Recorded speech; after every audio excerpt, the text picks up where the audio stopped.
না ও তো হইল 47তম আর কি করব বিশ্বের সবচেয়ে শক্তিশালী দেশ।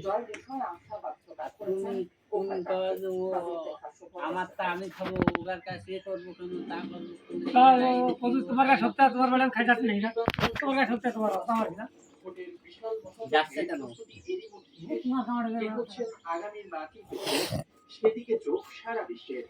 আগাম ভোট দিয়েছেন 7 কোটির বেশি ভোটার। শেষ মুহূর্তেও নিজেদের সর্বোচ্চ দিয়ে প্রচার চালিয়েছেন দুই প্রধান প্রতিদ্বন্দ্বী ডেমোক্রেটিক কমলা হ্যারিস এবং রিপাবলিকান ডোনাল্ড ট্রাম্প। এখন রাত হয়েছে অল্প আবার দিন হলো রাত্রি ভোট হবে না রাত্রি ভোট হলে রাত সন্ধ্যের সময় ভোট হবে যাতে আবার রাত্রি 10টার সময় ভোট হবে আমাদের এখন আমার